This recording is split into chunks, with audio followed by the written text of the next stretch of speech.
Good evening, everybody. Welcome to another edition of Monday Night Baseball, otherwise known as 108 Stitches Baseball Talk. Have a great crew tonight. All of my core is here tonight. And before I get to the core, I want to just let everybody know what we're talking about. Talking about the Baseball Hall of Fame. We'll talk about Mike Trout. We're going to talk about miguelrojas of the Los Angeles Dodgers. Brucebochy is an interesting one. We'll talk about the All-Star game last week about what it drew. Jimschlossnasle, and I think Ashton Nix will know a bit more about that than we do. That'll be his exclusive topic.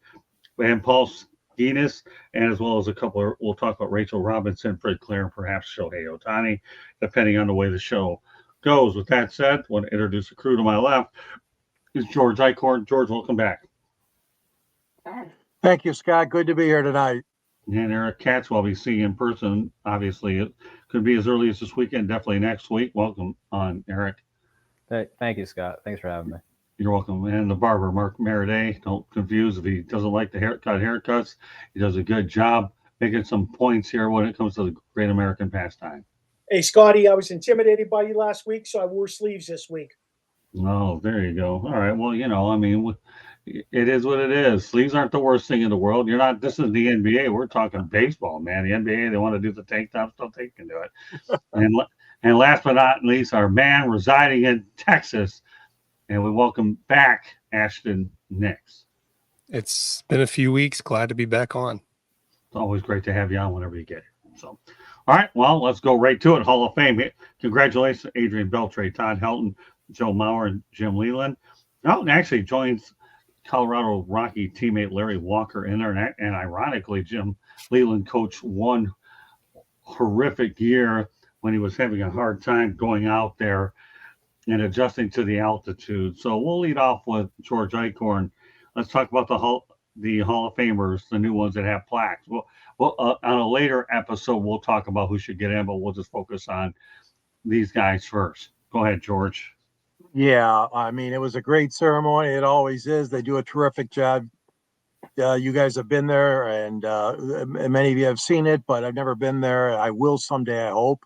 But the actual ceremony itself is always a test of I call it the test of the weather, because it's outside. Thank God it wasn't stifling heat out there. It was so nice to see 40 to 50 guys come back. Of course, I knew that each one of them has their own following, which is great. And then many of the athletes came back. Tigers president Scott Harris came in. Former general manager Dave Dombrowski of the Tigers for Jimleyland. Several of his players were there too, including Lance Parrish, Alan Trammell, and Jack Morris, of course. So it's a great ceremony. It's always a wonderful thing. I think I learned something new, though. I didn't know that they have to approve the speech. I found that out, and I guess it just never dawned on me that they send their speech over to the Hall of Fame committee and board of directors, and it's got to be read through and kind of blessed, I guess, or changed if it has to be changed. But all that being said, yeah, the guys, I think they're all deserving. To a lesser degree, some people think different, but I think it was a great ceremony. Great four guys going in. Chat room's buzzing. Adam Bloomstein is in there. We have I Love Dusty. Good to have you in here as well. So all right, I'll go over to Eric Katz. What are your thoughts about this class? It's a pretty good class. It was nice to see Davidortiz take a swipe at Adrian-Beltre's head. Who it's something he's just does not like for whatever reason. He absolutely just loathes it. Something we've seen over the years, particularly with Elvis Andrus. I thought Jim Leyland should have been in the Hall of Fame a long, long time ago. And Todd Helton was one of those guys that, again, should have been in a while ago. Terrific. We can't use the Colorado altitude against these guys because the idea is still the same. See ball, hit ball. And Todd Helton hit the ball pretty good on the road too. And I thought he should have been in a while ago, but glad he got in. Fun fact though, he was a multi-sport athlete at the University of Tennessee, and the guy who replaced him at quarterback was one Peytonmanning. But great class. Glad we got some guys finally got their due. Overall, I can't complain about it. Okay, we'll turn over to Mark, a guy that I met in person at the Hall of Fame. I agree with you guys. I was happy for Beltre, to be quite honest with you. Kind of like, to me, Adrian Beltre just kind of, I don't know, meshed into the woodwork there for the longest time, even though he was putting up numbers, especially power numbers. I'm glad he got recognized for what he did at the end. At Leland, I mean, you know my feelings towards Leland. I think we talked about this last time. I feel like he was the last great manager that Pittsburgh ever had. And, you know, I didn't get to watch it yet. I do want to watch his speech because I heard it was tremendous. But I do need to know, George, if you watched it, did Leland have a cigarette during his speech? Because I can't imagine him not doing that. No, he did not. Oh, No wow. cigarette. Nope. Oh, nope, no Interesting. cigarette. Okay, well, I didn't see it. I was at the Marlins and the Mets game yesterday, so I wouldn't be able to. I'll have to look at some of the clips. All right, Ashton. Adrian Beltre is just one of those the players that have had a long career and success with multiple teams. Where if you mention Adrian Beltre, depending on how long you've been into baseball, maybe your age, you may be picturing a completely different player. I mean, obviously for me, spending his last 8 years here in Texas, I'm a Rangers fan. You mentioned Adrian Beltre, I'm picturing him in a Rangers uniform. One of y'all might picture him in a Dodgers uniform. I mean, wasn't as successful in Seattle, but he was significant there as well. Jim Leyland's the same thing, where he had a lot of success for the Pirates in the 90s. And then I think of him more as the Tigers manager, being, my age, and obviously the Rangers facing him in an ALCS where he had a ton of success too. And he only spent 2 years in Miami, but won a World Series there. So if you have success with multiple different organizations, it seems like you're probably destined for the Hall of Fame. And then the exact opposite, you have two guys, joemauer and toddhelton, who played their entire careers for one organization, which is very rare in baseball.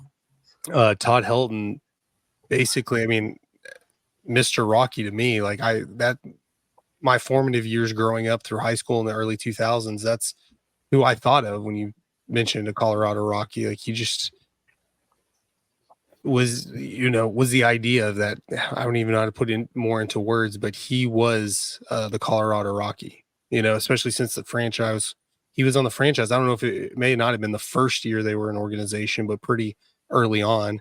And then joemauer, I was surprised he wasn't already in the Hall of Fame. I thought he should have been in sooner. Yeah, well, you know what? I had the good fortune of talking to Todd Helton and Larry Walker years ago in the Cactus League. You won't ask for too much nicer people than those guys. They really are. And I don't care if they played in Colorado or not. They could just plain out hit. Mm-hmm. I think the thing that's amazing when you look at this class is we know that Jim Leyland, did well with wherever he went.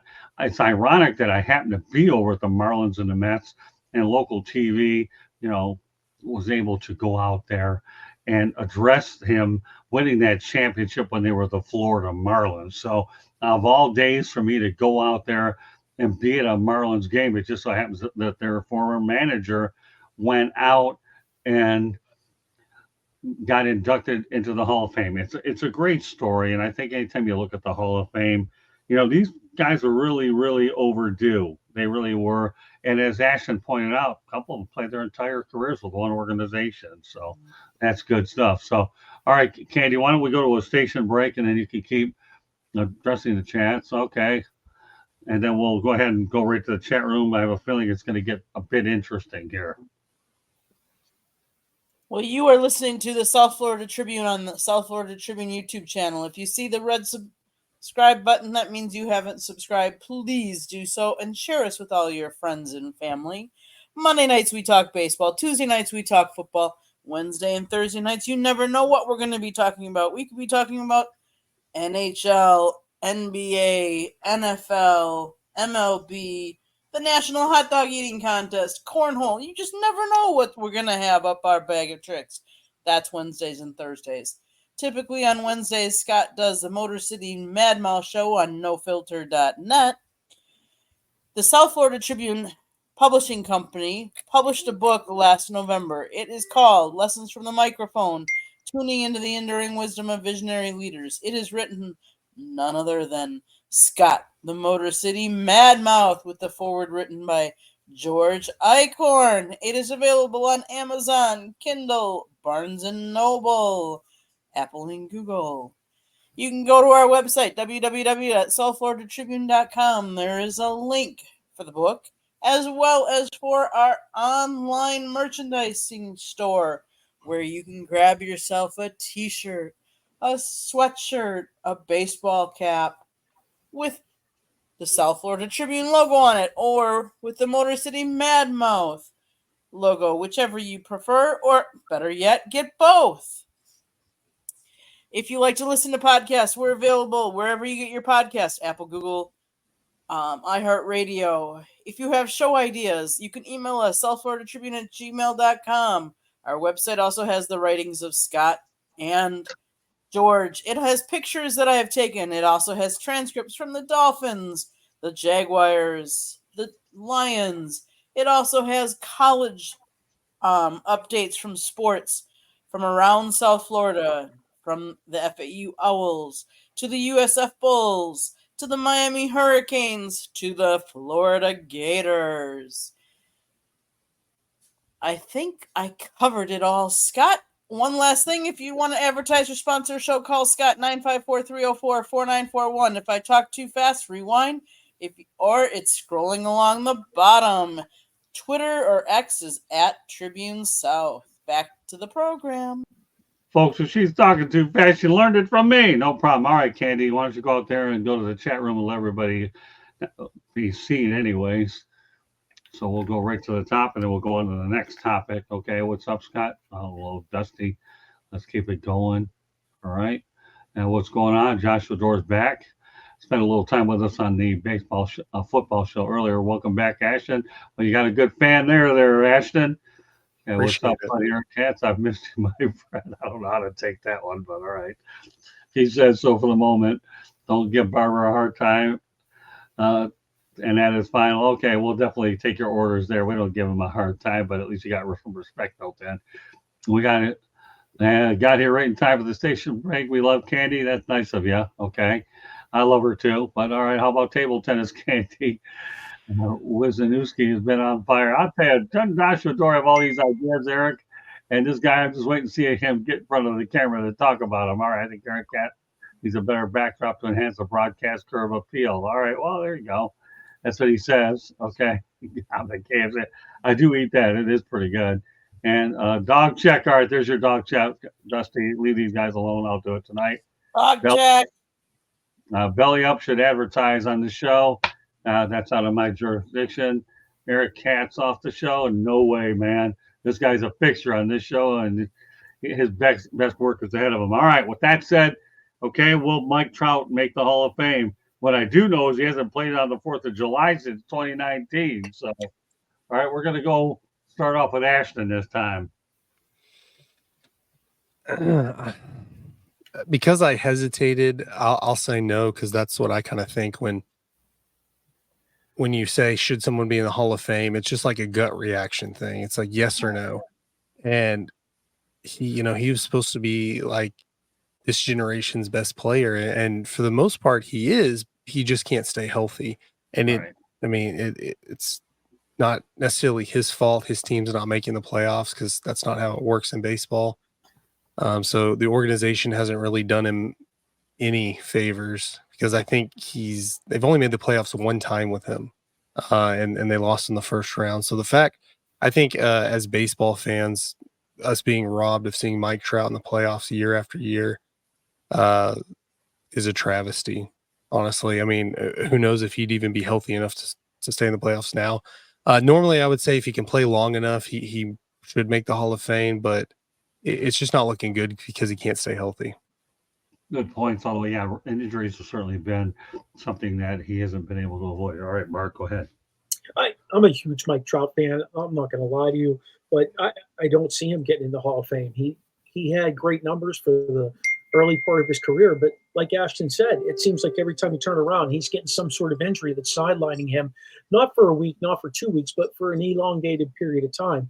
That being said, that's taken away from, putting up more numbers that you need to be considered. I'm surprised they don't trade him. to be honest with you. But his contract is so big, and he's probably the really only drawing ticket they have in California at this point. That, I guess I get it, but I'd love to see him get out of there and see if that makes a difference. Okay, well, Eric, you're being on the hook for a few questions. I'll let you have a little fun with the next couple. From Joshua Dorr, what are your thoughts of KFC discontinuing the wedge fries? I don't really eat at KFC, so I couldn't answer that. Okay, well, Dusty, I can tell them to bring the wedge fries, but you know what? They're not going to listen to me either. We want wedge fries. I don't know where to find them, Joshua Dorr, but where there's internet and there's a will, there's a way. Now, Eric, let's talk about Mike Trout. Yeah, I mean, multiple MVPs. He's kind of had almost a similar, like, given all the injuries, almost a similar career that Ken Griffey Jr. had when he went to Cincinnati. But I think right now, I think the MVPs in the Rookie of the Year and the multiple All-Star games will be enough to get him in. But, I think what will solidify which right now he's iffy, but I think those alone will get him in. But I think what will solidify him is if he could somehow put together a healthy year and a healthy couple of years and break the 500 homer plateau. Okay. That sounds fair. George? Yeah, I piggyback on what Eric said. Yeah, he's 122 home runs away from 500. That would put him in automatically. In the hit department, he's only at 1648. So there's no way he's going to get 3,000 hits in his career. And you guys mentioned about the injuries, obviously, played only 29 games this year. He played only 82 games the year before. Last time he was a big slugger was 2022 when he had 40 home runs and 80 RBI. And I agree with all the things that you guys have mentioned, especially the fact that, they haven't made the playoffs and the fact that he's been denied many, many seasons of playoff magic, if you will, playoff appearances. And I've always liked Trout, but you guys hit on all the right spots. He's injury prone. He's missed a lot of games. I'd say he would be borderline right now. My prediction, he's borderline for the Hall of Fame, but we'll see what happens. And if he can turn it around in the next couple of years, but I don't know if he can. Yeah, borderline is the right way to really describe a lot of this because, again, we've all talked about the injuries. I think the interesting thing is I find it hard to believe that he hasn't played on the 4th of July in 5 years. 5 years for the July 4th holiday. Wow. I mean, that's interesting. Now, You got to work at that. Yeah, I think it's interesting. I think baseball owns July 4th. I really, really do because you don't have no competition with it. And as far as Hall of Fame, well, again, you guys have all summed it up. I don't have to really continue to elaborate much further. Yeah, he does need some injury-free years, and it wouldn't hurt another postseason appearance or two. Wouldn't hurt matters any either. I mean, don't get me wrong. Ron Washington's a good manager. He is, and if anybody will turn around the Angels, Ron Washington will do it.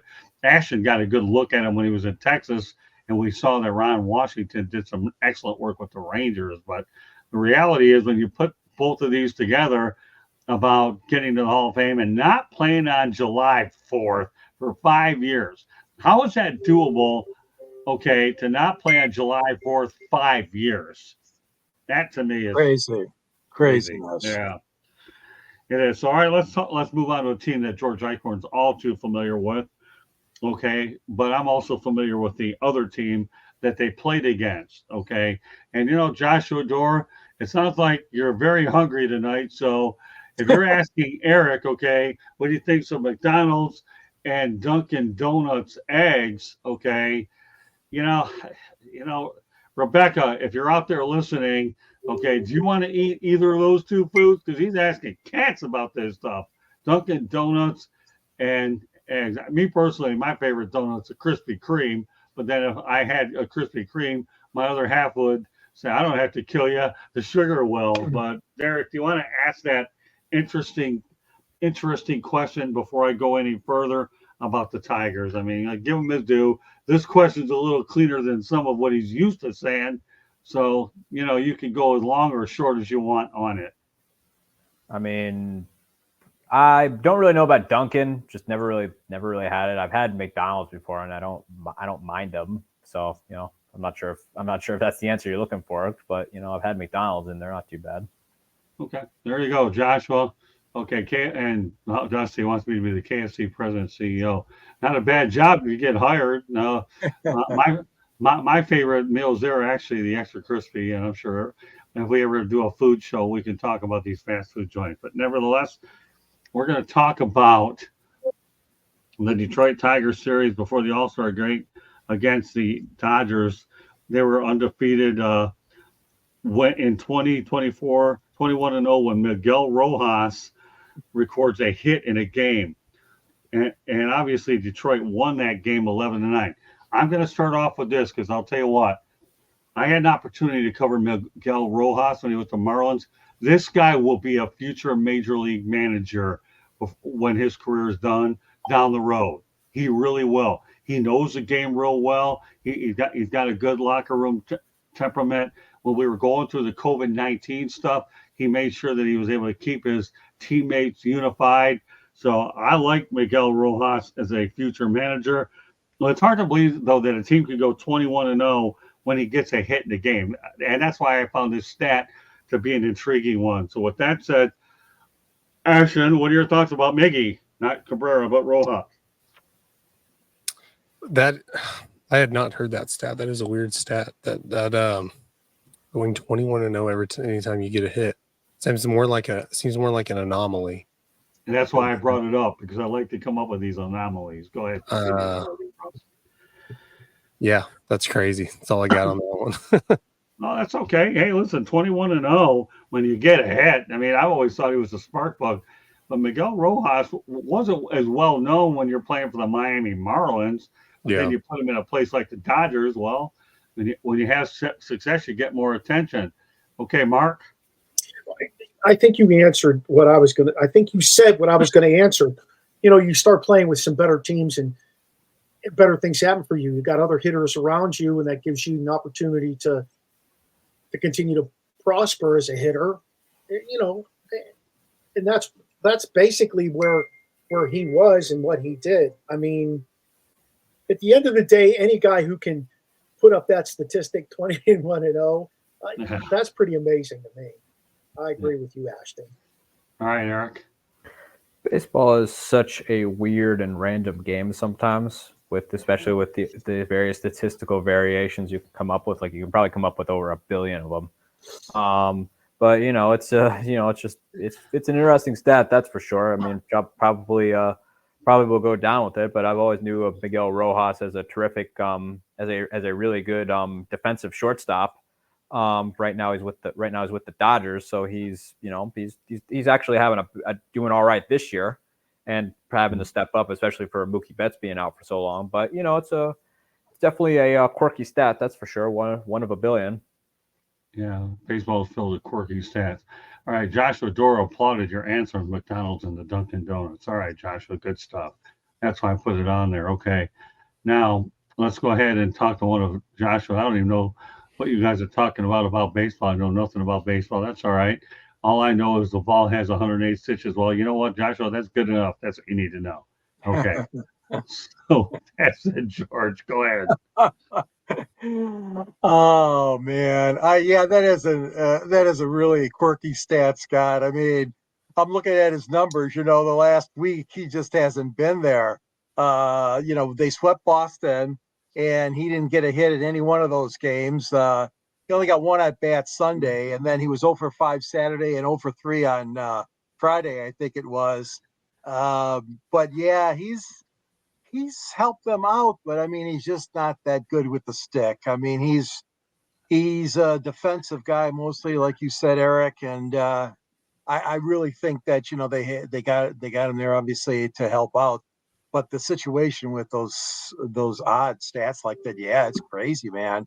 There's so many things like that happen. But boy, oh boy, yeah, the Tigers were quite surprised that I think themselves that they were able to come from behind to win those 2 games. Oh man, especially that 11-9 one. And anyways, but yeah, it is a quirky thing, that's for sure. Wow.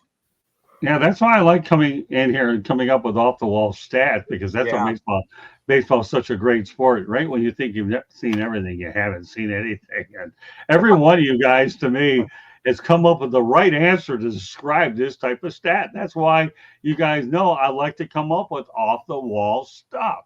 But again, Yep. I guess the best way to describe Miguel Rojas's offense is he's adequate. Okay, adequate at the most. Okay, but or he's an insurance policy for Mookiebetts, and he's a leader, and he knows the game, and more importantly, he's a Latin guy. And when you have a sport filled with a lot of Latin players, this guy here, okay, will certainly be able to relate to those. So you're looking, and when I had a chance to talk to him on the field a few times ago, a couple of years back, this guy knows a lot more baseball than you think. In fact, I think on the final day of the year, Don Mattingly appointed a guy to go out there and be an acting manager, okay? And he pointed on Rojas. Don Mattingly knew a lot more than what he was thinking. And then I asked Miguel, what do you think about this manager thing? Is this something you'd want to do down the road? He said, yeah, as a matter of fact, I wouldn't mind doing it. So, all right, Dusty, let me give you a little bit of information, okay? And that's this. I don't mind KFC and things like that. But to be honest with you, when we go ahead and overkill a topic a little bit, my advice is, it's okay to put them up there. Let's just not go out there and overkill, because when you bring up KFC at 9:28 p.m., I don't really need to want to have to go to KFC and get something to eat. So I don't want to get hunger pains, because I'm hungry to get to more topics. So good stuff. I think your intentions are good there, Dusty, but KFC has definitely gotten more publicity from me, and I haven't gotten a nickel for it. So with that said, okay, we're going to go to familiar territory. But, again, Miguel Rojas, you just watch, guys, will eventually be a manager in Major League Baseball. He will at some point down the road. But you're going to see a lot more of him the longer he stays with the Dodgers and does little things, especially in a bigger market like that. All right, well, you know what? Last month in June, brucebochy moved into 9th all-time in managerial wins. If there's ever a future Hall of Famer, brucebochy is it. Right, Ashton, next? Yeah, absolutely. And I think he has an opportunity to move a few more spots up. I think maybe one this year if the Rangers can get it together and stay healthy. But yeah, we've loved him here in Texas. Obviously, you win a championship your first season, you're gonna get a lot of slack there. Now I wouldn't say Bochy's necessarily struggling this season. It's just the Rangers have been a lot of injuries, is what it is. But we love him here. We're not blaming him for anything, and we just hope the best and hope he can move up a few more spots and be in a Rangers uniform while he does it. Well, I mean, let's face the reality. The guy's won 4 world championships in the first place, 3 with the Giants. He won one in Texas where they've never won one. Anytime you're a coach or a manager that's been to an organization where they haven't won one or broken a long drought, I'm going to tell you, your honeymoon period is a long, long, long time. It really is. Right, Mark Meraday? Yeah, absolutely. You get that respect. There's several guys who are still coaching that haven't. I can think of one right off the top of my head. It's a hockey guy. Dan Bosma, Mike Sullivan with the Pittsburgh Penguins. He hasn't even won a playoff game in years now, but he won in 16 and 17, and they keep him around with the anticipation, the hope that he's going to do something. Hey, I'll tell you right now, Bochy will put that team together, and down the stretch, you'll see a different team. I really believe that. They'll be healthy. He'll find some young bucks to bring up. They're going to perform and push the other guys, and I could easily see Texas in the hunt again this year.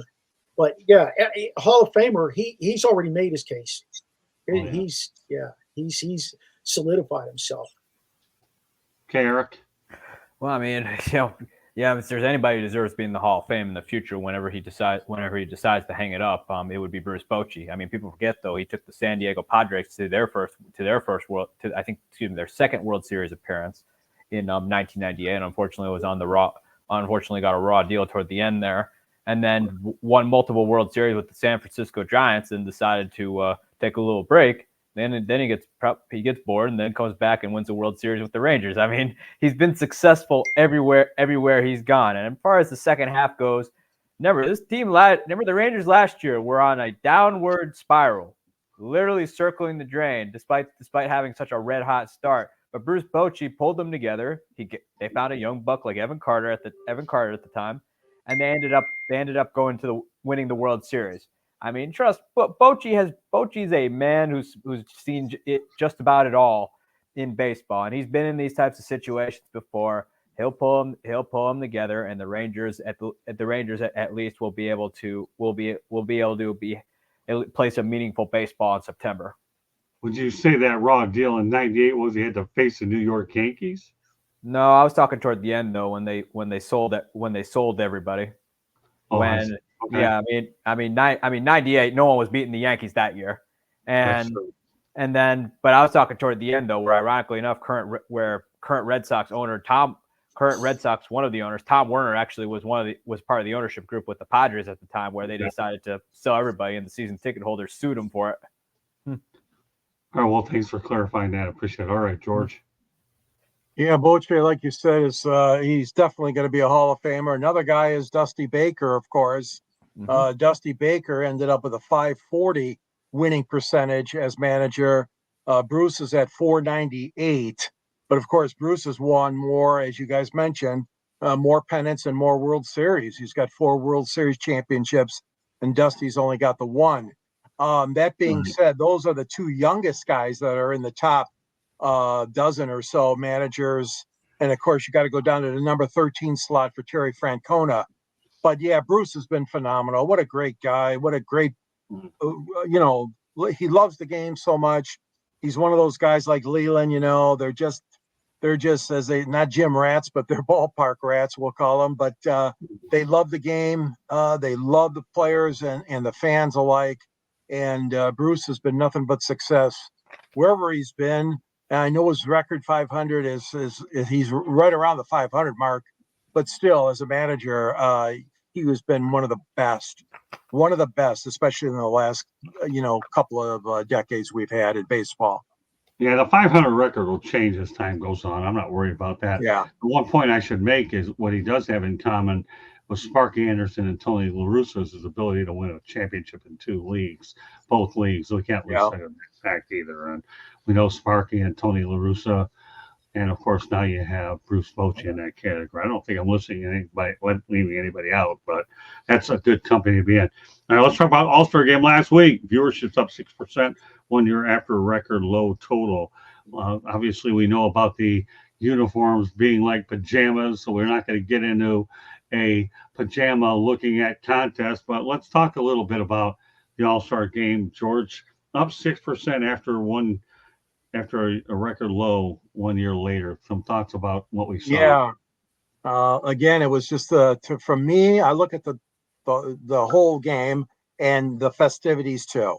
I'm not just talking about between the lines. I know some of you guys, and I'm not dissing anybody. You guys are baseball nuts probably more than me, and you look between the lines. But I look at the whole festivities, the whole picture, if you will, and it was fantastic. When they recorded those guys going into a Texas saloon, and I thought that was fantastic. But they did for the introduction to the game with several of the players, and they were having a great time inside a Texas bar, if you will, a saloon. And then to see the horses come out on the field, and you think of Texas, you think of the Texas Rangers, you think of the history of that state, and nothing hit me better than those horses.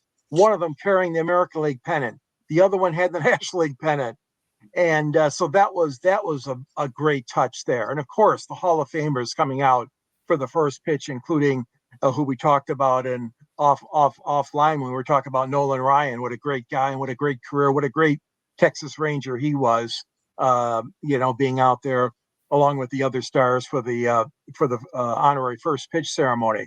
And again, the game itself, a little bit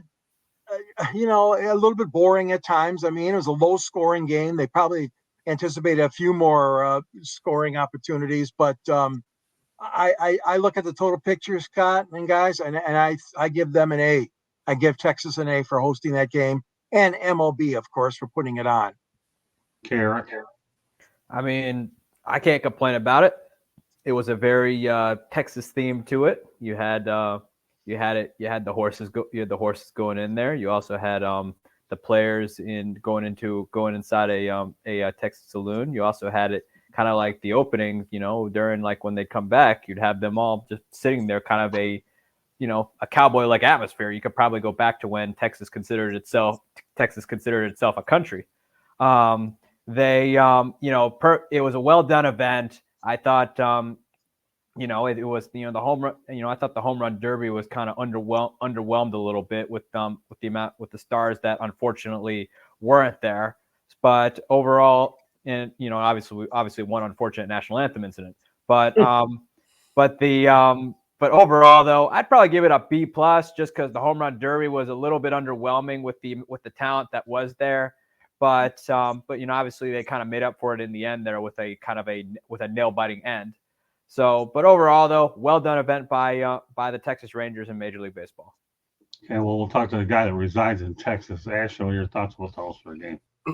Yeah, the home run derby's been lacking for a while. When similar to the NBA dunk contest, when you're not having the stars come out, occasionally you'll get a couple of stars anyways, and but I know a lot of them complain that it kind of messes with their swing when you're going to try to hit home runs. So that's going to happen. And then baseball, the game itself, I mean, it's the one all-star game that is just going to be your generic baseball game, because NBA, you can mess around and make it a fun game. Same with football.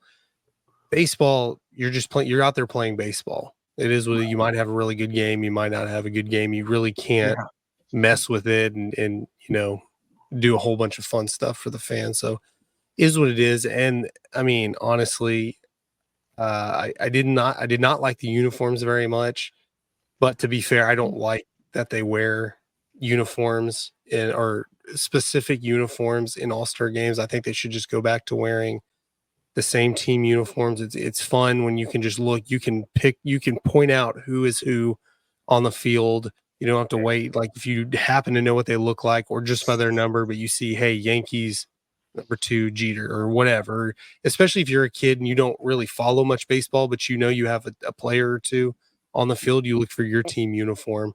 Other than that, outside of that, I think they did a great job hosting. The national anthem. That was fun to talk about. I mean, it was something, but yeah, I thought they did a pretty good job. I mean, I'm satisfied being a Rangers fan and being a resident of North Texas that we put on a pretty good show. Okay. Mark? Did you expect Nolan Ryan to do anything but make sure that All-Star game went off without a hitch? And, other than the national anthem, I mean, come on, man. It's Nolan Ryan, and he's calling a lot of the shots there, I would have to say. And I would expect that from Texas. I've been to that stadium. That place is amazing. Just absolutely amazing. I enjoyed it. I agree with you guys, though. The home run derby has just been blah. They've got to add a different element. Somehow they've got to do something different with it. I like the fact that the winning team gets to, that league gets to host a home field advantage for the World Series. I love that piece of it. That's a great piece of it. You don't like it, George? No, they don't do that anymore. Oh, they stopped? Yeah. Oh, when did I miss that? Okay. No, don't worry about it. We're all slowing down. All right. Keep rolling. That's all right. Keep rolling. But I agree with Ashton in terms of the uniforms. I would much rather see those guys trot out there in their own uniform. I think that's an honor to go out there in your own uniform representing your team than it is to put on pink and powder blue uniforms. Yeah. Okay. The only thing I'm going to say about the subject is I agree with all you guys. They need to go back to change the uniforms back to their original teams, number one. And number two, of the 4 major sports all-star games, baseball clearly is the best of all of them, and that's it. Oh, absolutely. Yeah, I mean, For sure. The Pro Bowl practically then discontinued for whatever reason other than a skills competition. The NBA, the word defense is like something I didn't really like to take in college, called a foreign language. Okay, I never liked foreign languages anyways. And what am I missing? You got hockey. Yeah, they're not bad, but baseball's the best all-star game, clearly. Yeah. Midsummer tradition. In my defense, in terms of The World Series, I haven't watched the World Series in a while, simply because the Pirates are done by early July. Okay. I'm straight football then for a while. Not this year, No. Mark. No. Man, they just beat the Cardinals 2-1 tonight. Yeah, well, we'll get to a little bit of pirate conversation in a moment. I have a topic that's exclusively, though, for Ashton, since he lives in the Lone Star State. The Jimschlossnasle, he was hired by the Texas Longhorns the day after angrily responding to a question about taking a job. He coached the previous 3 seasons at Texas A&M. I'm going to ask you 2 questions. Was he out of line with the way he handled that, his dialogue to that reporter? And number 2, to leave is one thing, but to go to your state rival in the manner that he did, why don't you add some clarity to this whole Jimschlossnasle situation, Ashton? This is just strictly you. We're all going to listen to what you have to say about it. To answer your first question, being somebody who's been in press conferences before, like, I don't think the question was out of line because there was rumors already swirling around it that he was going to leave. I don't know his history with this reporter, because I know a lot of times players and coaches might kind of feud with reporters that continually ask them questions. That, not knowing that, I don't think you should have, treated him like that, because that's you never know. I mean, you're just out there reporting the news, and as when you're a media member, you're kind of trying to get to that next level anyways. So you're, this probably turned out great for that reporter because he got called out. Going to a rival, I know I'm a Longhorns fan. Going to a rival, it happens. I mean, Schlossnasle, I can never say his name right, but he is just going all around the state of Texas. He coached TCU for 16, 17 years, went to A&M, and now at Texas. That's not that big a deal. It happens. I know longtime TCU football coach Gary Patterson did that. He went and was the defensive coordinator for the Longhorns. I don't think that necessarily takes away his status there as, an all-time great. But how he did it, by calling out the reporter, and I mean, he could have handled that any different way without being obvious. Like, obviously, he, for whatever reason, he couldn't just say it. Maybe contracts, they didn't want it reported yet, whatever. But you could have said, I don't know what my future holds. You could just give kind of the same generic BS stuff that we all know we're going to get as, when you're interviewing somebody. That's fine, but we have to ask the questions. But he went out of his way to, basically verbally assault a media member, and then maybe 2 days later, just go and do it. So there's 3 strikes here. Is one, you're going to the Longhorns, which you compare them with Lakers, Yankees, Cowboys, Right. Alabama football. You're going to get hate just for that, especially coming from a rival. That's a strike too. He coaching TCU, then Texas A&M, and then Texas, and then the way he's doing it by, he's just asking for everybody who's not a Longhorns fan to hate him and hate his team because of the way he handled that situation. And, I can understand being upset, especially after you lose like that. Like, I think people need to understand more that when you shove a camera and a microphone in the face of an athlete or a coach right after they lose or win or whatever, you're going to get an exaggerated response. So, I mean, I fault him for the way he handled it, but you have to understand, like, he's probably upset anyways. But yeah, he did not handle that at all the right way. And I think he's going to have a target on his back from media members to baseball fans to just everybody. Yeah, you can't belittle a reporter. I don't care what anybody says. Yeah. You can't do it. If you do that, I mean, George and I obviously wear the cap. Eric will one day wear it, and Mark Meriday, obviously, he's probably talked, but you can't belittle a reporter only to make yourself look even worse the next day where the guy knew what you were going to do, and then it happened. That to me is bad. Now, I've worked with a lot of coaches over the years, and I'm not going to get in every one, but the one guy who is the most classy coach I've ever seen when it comes to dealing with the media is a guy by the name of Mario Cristobal from the Miami Hurricanes. He says it at his post-game press conference, says that if a reporter's struggling, trying to get the right word for a question, he'll answer it. He said, but the one policy he has, and I've heard him say it many, many times, is he will not, under no uncertain terms, ever embarrass a reporter, no matter what. He won't. That's how classy Mario Cristobal is. What I've tried to do with him is I word my questions very carefully because I like having a good working relationship with Cristobal. I do believe he's going to do some incredible things with the Hurricanes before it's all said and done. But you talk about class. This guy showed anything but class, and that's why I thought it was worth our while to only let Ashton talk about it because, you're talking Texas to Texas A&M. Remember, these two are now rivals again in the Southeastern Conference, so that only adds to the friction there. And unfortunately, this reporter was on the wrong end of the guy. And I'll bet you if that Schlossnasle had a chance to look it over again, you might wish. I don't care if he says a simple apology later when the PR guy said that's something coach wouldn't have done. Okay, anybody could tell you that and do damage control, but you can't treat us like that. We're the bloodline to promoting your program. You really are. But I work with a lot of great coaches, and a couple of them are in a book recently. Tom Herman of Florida Atlantic University. A lot of people in the Midwest are familiar with him, and of course Mario Cristobal is a guy who I have so much respect for. It's ridiculous.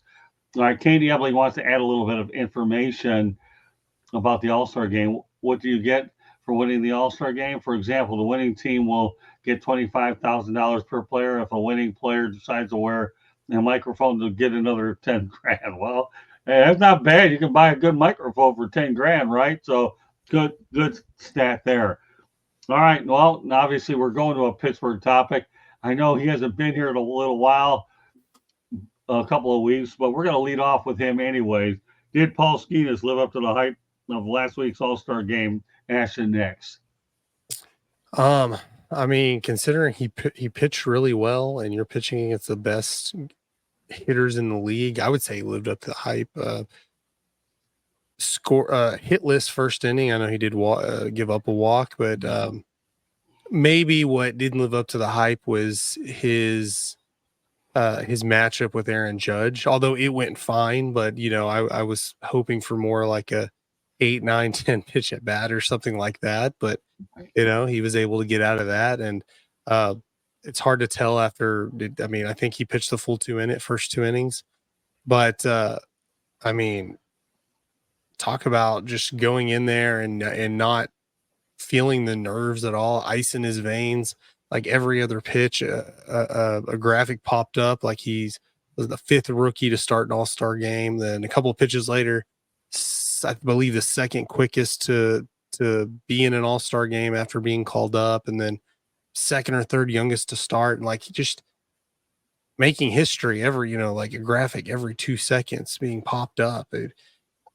He looked calm, cool, and collected, and I don't know, unless somebody expected him to strike everybody out. I don't know how he didn't live up to the hype. But I will say that I will be disappointed. Hopefully, maybe the Pirates do make it to the World Series. I mean, not that I'm a Yankees fan, but that would be an interesting matchup, Yankees and Pirates, and you get to see Skenes and Judge a little bit there too. So, Ashton, what are your overall feelings about Paulskenes? I wouldn't say he came out of nowhere, because there was a hype built up, but I think we were expecting him to come up a little later than that, and then he just boom, he's on the scene, pitching great. And then I remember talking on one of our podcasts that just a couple of weeks before the All-Star game that Skenes needs to be in the All-Star game, and we didn't expect that to happen. We're like, it probably won't. He's very. We didn't even think he would be the starter. That wasn't even in our minds. But like, I understand he hadn't been up very long, and like I said earlier, I think he was the 2nd quickest to be in an All-Star game, let alone be the starting pitcher after being called up.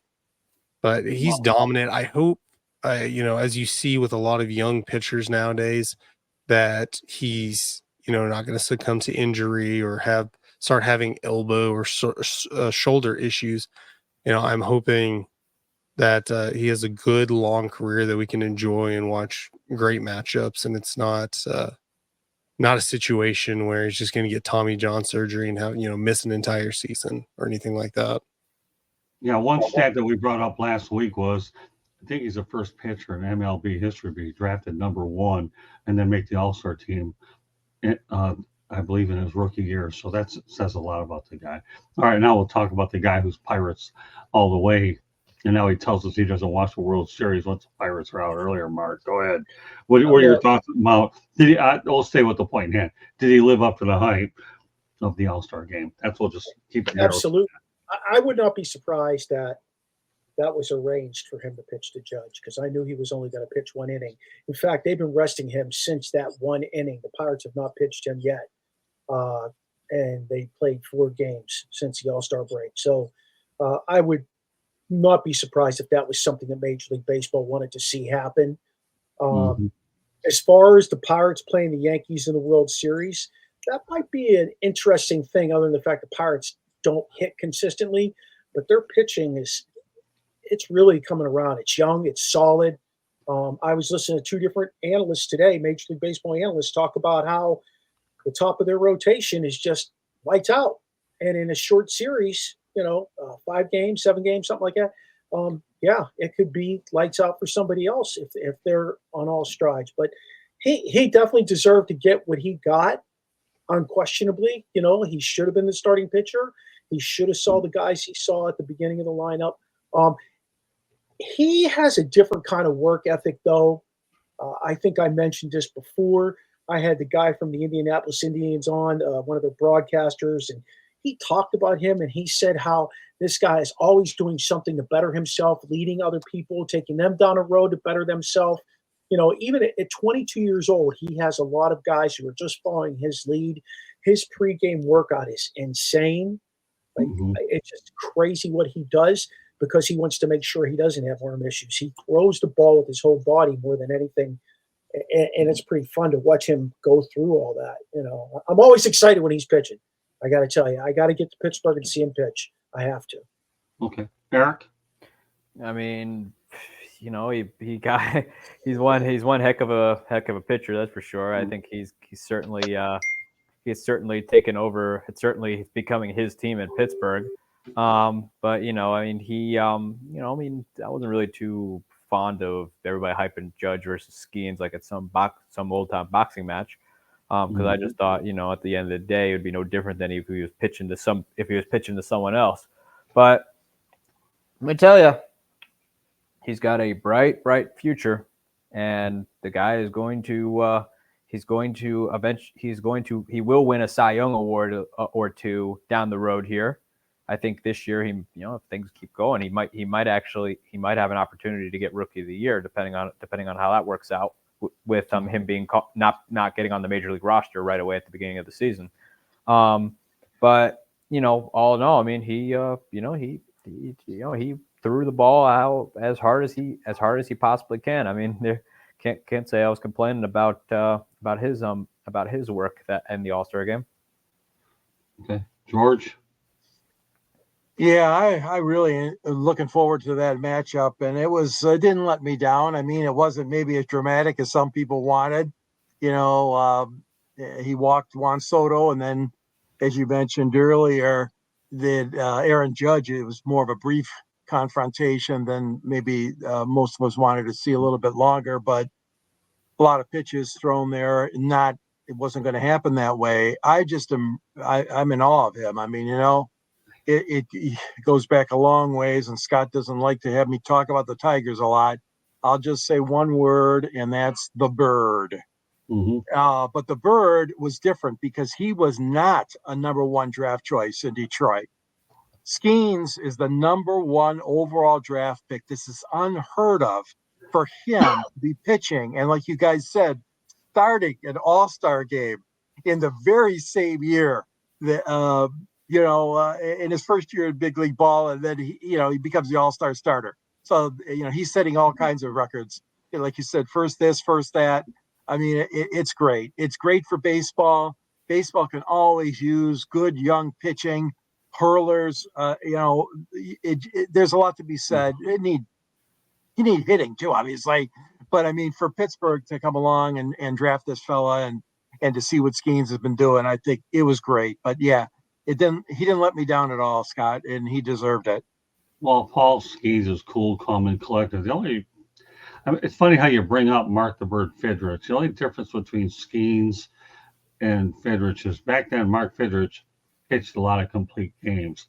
Complete games these days are a rarity. They really are. And unfortunately, Tommy John surgeries are not a rarity. But, again, you're talking about a generational player.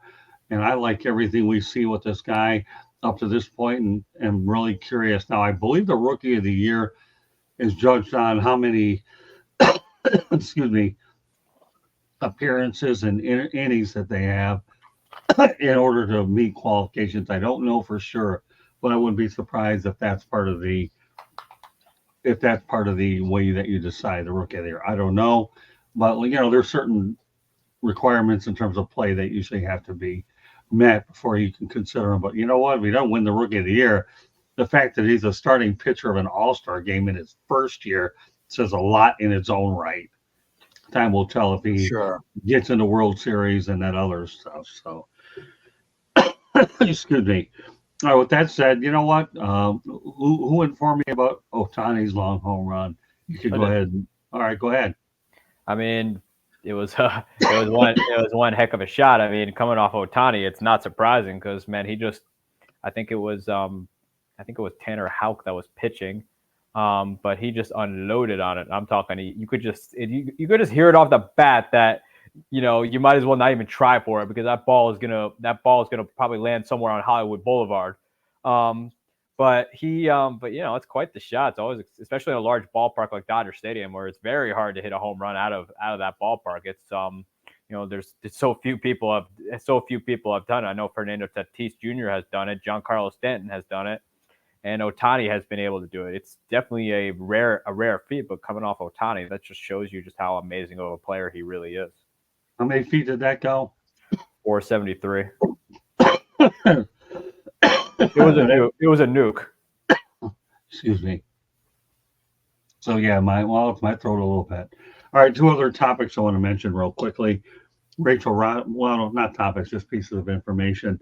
Rachel Robinson turned 102 last weekend. I'm happy that she did 102. We're talking about Jackie Robinson and the Dodgers. Rachel Robinson is a gem, and I'm glad that she's actually sounds like she's looked pretty well from the photos. Jeremy smoking kneecap biting. Good evening, gents. Jim Leland finally gets the Hall of Fame well earned in his long tenure as coach. Great minds think alike. But excuse me, folks. Rachel Robinson. Anybody have any thoughts about Rachel? She's just a terrific woman. I know that they brought her out to ceremonies before All-Star games and World Series, and she's so graceful and such a loving lady. And man, topping the century mark, that's a phenomenal achievement for anybody. But she certainly carries on well the great legacy that her husband left us with Jackie Robinson. Yeah. All right, I'm going to stay on another Dodger note. I had the opportunity last Wednesday night at the Motor City Mad Mouse show to interview former Dodger Vice President GM Fredclaire. You want to talk about one of the biggest highlights I had talking with Fredclaire? There's many of you, if you don't know, look it up. Talked about the Al Campanis interview on Nightline, and I encourage you to watch the show, especially if there's some Dodger fans chiming into this show. You know what? Fredclaire didn't hold back on any topic that I threw at his way, and I met him 30 years ago at Dodger Town in Vero Beach. And when you make friends in baseball and you make these friends compared to any other sport I've worked with, okay, to me, they don't forget about you, even if they see you 5 or 10 years later in spring training. And Fred told me, because we earned the trust, like I did many years ago with Ernie Harwell, Scott, you can ask me whatever you want. I don't even care. And when you go out there and let me ask you anything I want to do, well, that interview lasted about an hour or so.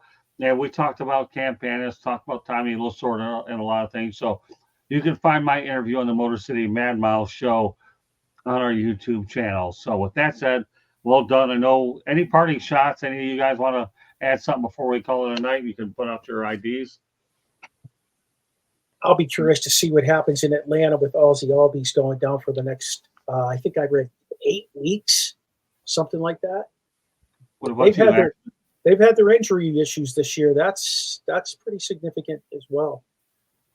What about you, Ashton? Yeah. Just hopefully the Rangers can get back on track. I was hoping they would, coming out of the All-Star break, keep that momentum going, but they got punched in the mouth by the Orioles. We'll see with the trade deadline if they're going to be buyers or sellers. Okay. Eric? Well, this is the year where the Pittsburgh Pirates find themselves in a very unique position. They're in a rare position where they can actually buy. They're only a half a game out of the wild card spot, and that's probably due in part to the rest of the National League just being a mediocre mess. However, they're only a half game out. They can easily catch the Cardinals, who are the biggest frauds in the National League. They need to buy. They need to add a bat or two to get in position to bring postseason baseball back to the Steel City. This is the year to do it. They've got a nice pitching staff, which can certainly benefit from pitching the postseason. Now, whether they get shelled or not is a different story. But this is the year to buy. Brian Reynolds needs help. Andrew McCutchen needs help. This is the year to buy, Bob. Stop staring at your bottom line. Open up that secret checkbook that you have probably sitting on your nightstand and get some bats into that lineup. You got an opportunity to do something big here where life in Pittsburgh in terms of their sports teams hasn't been so happy in recent years. All right, George, unfortunately, you don't have a parting shot, but the consolation is you're going to answer a couple of Jeremy Ballrick's questions, all right? Wasn't that long home run that landed across Tiger Stadium by Gibby in '84? George, wasn't it considered over 470 feet too? And then he goes on to elaborate. That one landed on Ace Lumber Warehouse. Yeah, I know what he's talking about. He may be confusing the Reggie Jackson moonshot of the 1971 MLB All-Star game when Reggie hit a transformer that was attached to the light tower in right field. That ball would have gone well over 500 feet had Reggie not hit the light tower. I'm not so sure about the kneecap. I'm not so sure about the Gibby. I'll look that up for you though and see. I don't remember that being landing on the lumber yard, but that's a good point. I'll research that for you. There you go, Jeremy. If you don't get the answer tonight, George will make sure you get it sooner or later. So with that said, we're going to go out there. Well, okay, nope. Give me okay. You missed the light. Yeah. I'm the one maybe that's confused, but I'll get it straight. Yeah. All right. You know what? Well, that said, Candy's going to take over.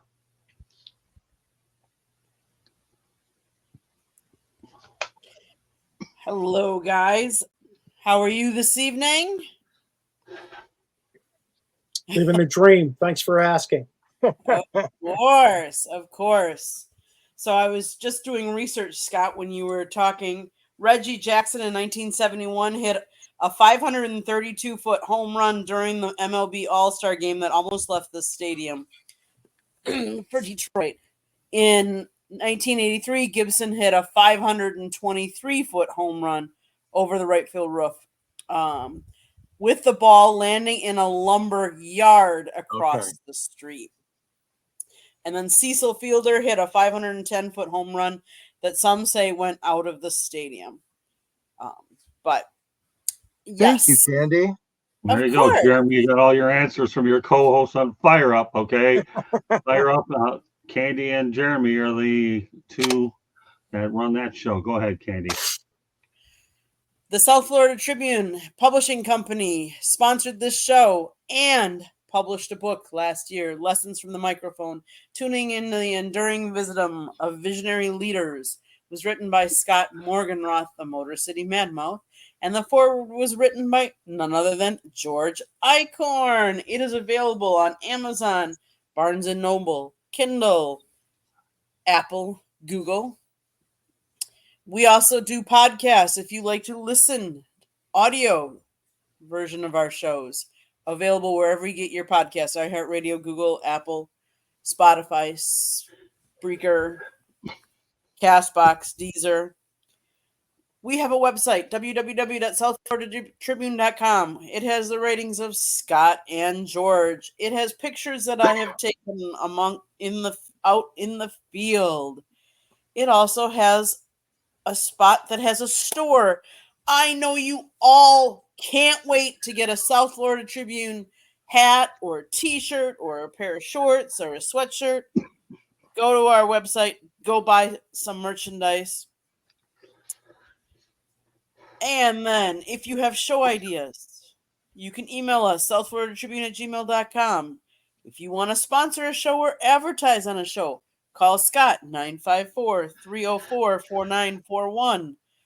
Tribune or X, Twitter or X, at Tribune South. Again, our website is www.southfloridatribune.com. If you see that red subscribe button in the lower right-hand corner, that means you haven't subscribed yet. Please subscribe, share, like our content with everybody. I think I've hit them all, Scott, but I could, All right, well, could be wrong. Tribune, Twitter/X at Tribune South. No big deal. Meanwhile, with that said, it's the time of the program with everybody else. Find out how they get old. We'll start off to my left with George Eichhorn. Yeah, you can get a hold of me on Yahoo at gicorn@yahoo.com. You can reach me on LinkedIn. You could also reach me on Twitter, or X as some call it, at Sports99. Follow me in the South Florida Tribune website. I write under the Motor City Tribune banner. And my column, there will always be a little tag at the end of my column, and that links to a book that I wrote called Detroit Sports Broadcasters on the Air. Scott's in the book, and our friend Ernie Harwell's in the book, and so many great baseball announcers, George Kell and Al Kaline, Paul Carey, on and on.